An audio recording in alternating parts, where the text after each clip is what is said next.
Gold, trusted gold buyers. మీరు తాకట్టు పెట్టిన బంగారాన్ని విడిపించి ఈ రోజు ఉన్న మార్కెట్ ధరకు కొనబడను.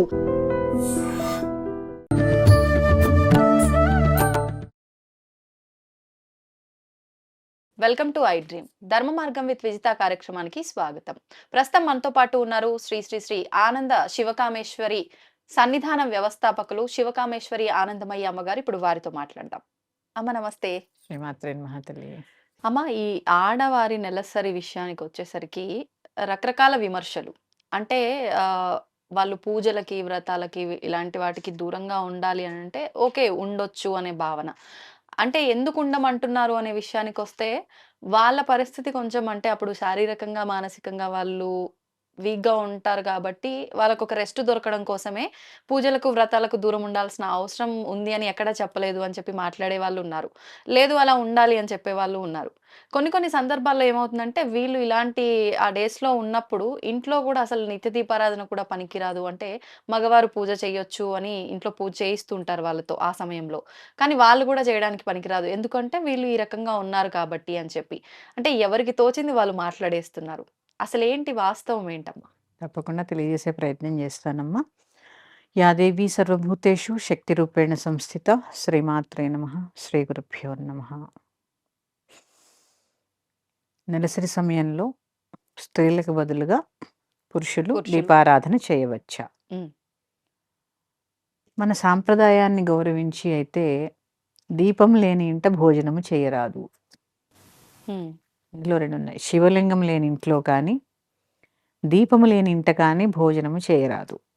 శివలింగం కూడా శివుడు లేని ఇంట కానీ, దీపం లేని ఇంట కానీ భోజనం చేయరాదు అనేది ఒక నియమం ఉండేది. ఇక 3 రోజులు కూర్చునే అవస్థ పాటించగలిగితే చాలా మంచిది. ఎందుకు అంటే తనకి చాలా రెస్ట్‌గా ఉంటుంది. ఈ శరీరము నీళ్ళల్లో ఆ సమయంలో ఎక్కువ నానితే వాత సంబంధమైనటువంటి వ్యాధులు వచ్చేటటువంటి అవకాశం ఉంది. ఇవన్నీ ఆలోచించే మనకు ఒక వ్యవస్థను ఏర్పాటు చేయడం జరిగింది. ఇక ఇప్పుడు ఉన్న పరిస్థితులను బట్టి కూర్చోలేనటువంటి పరిస్థితి కూడా ఉంది.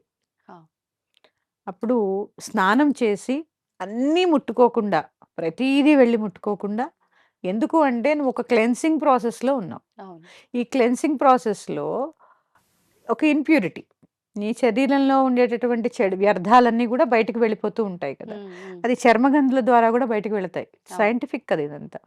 ఇవి వెళ్ళినప్పుడు నువ్వు అన్నీ ముట్టుకుంటూ ఉంటే నీ ఇంప్యూరిటీ అంతా తగులుతూనే ఉంటుంది కదమ్మా. ఇక్కడ అది అసలు అది అంతే తప్ప అంటరానితనం కాదు. ఈ ఇంప్యూరిటీని నువ్వు ఇల్లంతా కూడా వ్యాప్తి చేయకుండా చక్కగా ఎంత కావాలో అంత అవసరమైనటువంటి సామాన్లు తీసుకుని వంట చేసుకుని భుజించడం అనేది ప్రస్తుత పరిస్థితుల్లో అందరూ చేస్తున్నటువంటిది. కానీ ఒక సందర్భంలో ఏంటి అంటే, నెలసరి సమయంలో స్త్రీ వంట చేసి పెట్టి అది భుజించినప్పుడు ఆ భోజనం చేసిన తర్వాత దీపారాధన మాత్రం చేయకూడదు. చేయకూడదు. ఓకే. అప్పుడు పనికిరాదమ్మా. ఈ యజ్ఞోపవేతం ఉంటే అసలే పనికిరాదు.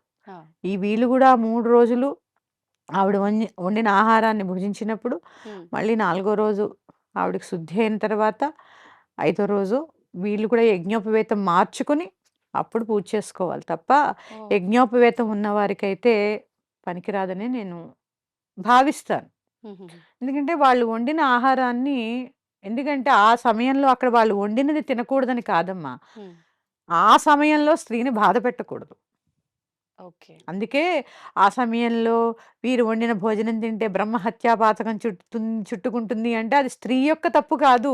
స్త్రీ ఏదో పాపం చేస్తోందని కాదు. వాళ్ళకు ఆ సమయంలో రెస్ట్ ఇవ్వకుండా ఆ సమయంలో కూడా ఆహారం వండించి తింటున్నందుకు బ్రహ్మహత్యా పాతకం. ఇది గ్రహించవలసింది. మన శాస్త్రం చాలా సూక్ష్మమైనది. స్త్రీకి అడుగడుగునా విలువ ఇచ్చిందమ్మా.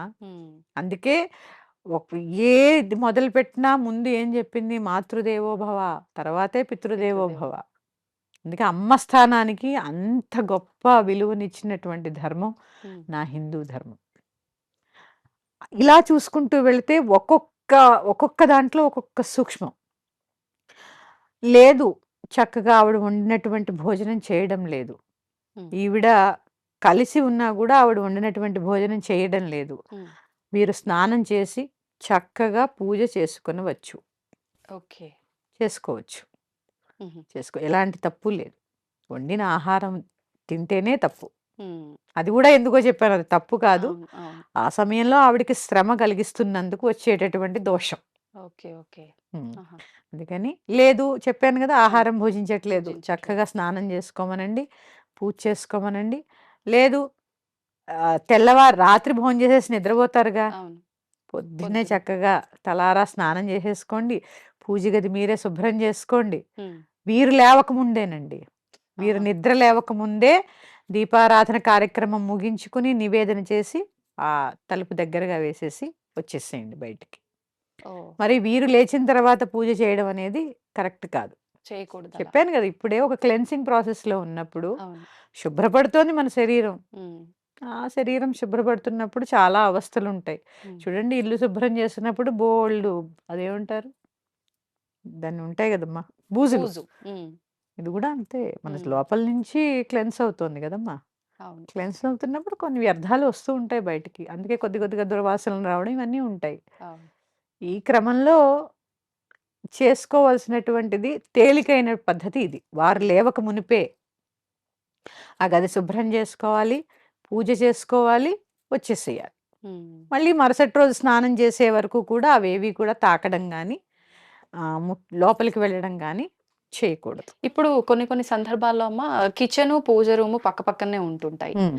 అలా వెళ్తున్నప్పుడు మనం పూజ రూమ్ దాటుకొనే కిచెన్‌లోకి వెళ్ళాల్సుంటుంది. హ్మ్. అంటే అసలు వీళ్ళు తిరగటం కరెక్ట్ పద్ధతేనా? ఇప్పుడు ఇంతకు ముందులాగా పక్కన కూర్చోబెట్టి ఆ 3 రోజులు వాళ్ళని హ్మ్. ఏ పని చేయకుండా ఉండే పరిస్థితులైతే లేవు. లేవు. ఇంకొక విషయం వంట చేయకూడదు అంటే కూడా వీళ్ళు తప్ప ఇంకో వంట చేసే ఆప్షన్ ఉండే ఉమ్మడి కుటుంబాలు కూడా లేవు. లేవు. అవునమ్మా. కాబట్టి ఇప్పుడు మనం మొదట ఇప్పుడు ఆహ్, దీపారాధన అంటే ఆడవాళ్ళు మనకు పొయ్యి వెలిగించే దగ్గరే దీపారాధన అసలైంది మొదలవుతుంది ఆ పూజ అంటారు. అవును. మరి ఇదంతా దోషంగా ఏమన్నా పరిగణించవచ్చా అంటే ఏం చెప్తారు? ఇది దోషం కాదమ్మా. ఇప్పుడేమవుతుంది, ధర్మం కొన్ని కొన్ని సార్లు మారక తప్పదమ్మా. ఇప్పుడు నువ్వు 2 గదులు నీ ఇంట్లో ఉన్నావు. హ్మ్. ఆ ఇంట్లో తల్లి, కూతురు, భర్త ఉన్నారు. హ్మ్. తల్లి కూతురు రజస్సులయింది, తల్లి రజస్సులయిందనుకుందాం. హ్మ్. ఇప్పుడు ఈ రజోగుణంలో ఇద్దరు ఉన్నప్పుడు ఎవరొండి పెడతారు? ఆయన వండి పెట్టగలిగితే చాలా సంతోషం. కానీ వండి పెట్టాలి గదా! అవును. నిజంగా కూడా ఆ 3 రోజులు వండి పెడితే తప్పేంటి? హ్మ్. వారికి కూడా ఎంత వెసులుబాటమ్మా. హాయిగా 3 రోజులు 27 రోజులు పని చేసి, చేసి, చేసి అలసిపోయిన వాళ్ళు ఆ 3 రోజులకి నిజంగా చాలా రెస్ట్. మగవాళ్ళకి గూడా పనొస్తుంది. పనంటే ఏంటో అర్థమవుతుంది దీనివల్ల. అర్థమవుతుంది. అసలు పనంటే ఏంటో అర్థం అవ్వడానికి ఇవన్నీ పెట్టారు. మీరు తప్పేంటి అన్నారు ఆ 3 రోజులు చేసి పెడితే గాని అదే పెద్ద తప్పు. అవును. ఇప్పుడున్న సమాజంలో.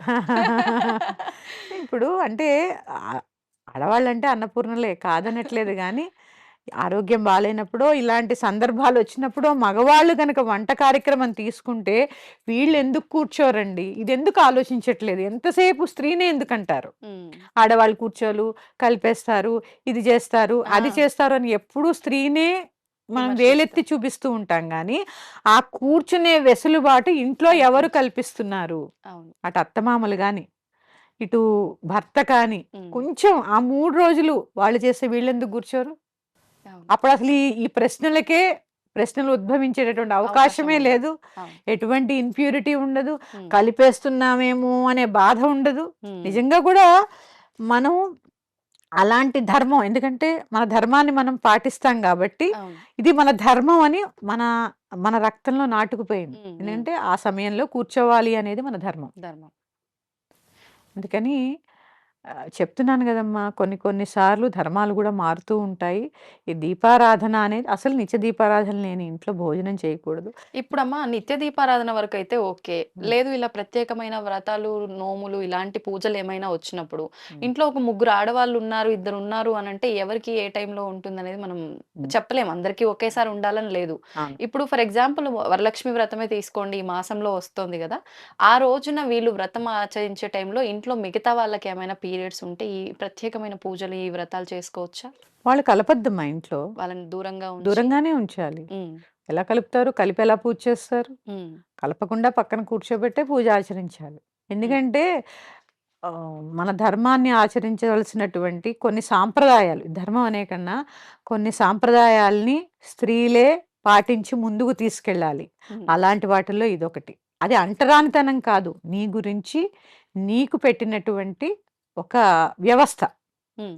ఆ వ్యవస్థని ముందుకు తీసుకెళ్ళేటటువంటి, రేపు మీరు చేస్తేనే కదా మీ పిల్లలకి చెప్పేది. అవును. అది ఇంప్యూరిటీ అని చెప్పొద్దు. ఇది ఎందుకు ఇంత ప్యూరిటీ అనేది వాళ్ళు గ్రహించేలా చేయాలి. అంతే. అందులో వాళ్ళు అలా చేయాలి అంటే మగవాళ్ళు కూడా సహకరించాలి. హ్మ్. సహకరించాలి. ఆ 3 రోజులు వాళ్ళకి చక్కగా రెస్ట్ ఇయ్యండి. అవును. వాళ్ళు కూడా హ్యాపీగా ఉంటారు.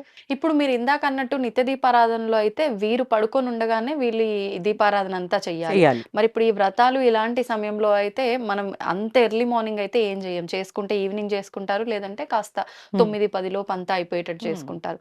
అప్పుడు వాళ్ళు పడుకునే అవకాశం అయితే ఉండదు కదా! ఆ ఒక పరిస్థితి. గదిలో మూలకు కూర్చోబెట్టేసేయండి అమ్మా. ఓకే. ముగ్గురు ఉన్నప్పుడు అసలు ఇప్పుడు 4 శుక్రవారాలు వస్తాయి. హ్మ్. అవకాశాన్ని బట్టి వీలుంటే అందరూ కలిసి చేసుకునేలాగా ప్లాన్ ప్లాన్ చేసుకోండి. హ్మ్. లేదు ఖచ్చితంగా ఈ సమయానికి చేసుకోవాలి అని ఉన్నప్పుడు వాళ్ళు పక్కన కూర్చోబెట్టండి. హ్మ్. కూర్చోబెట్టి కలిపి అయితే ఆ వ్రతం చేసుకోవడం అనేది అసలు వద్దమ్మా అది. ఓకే.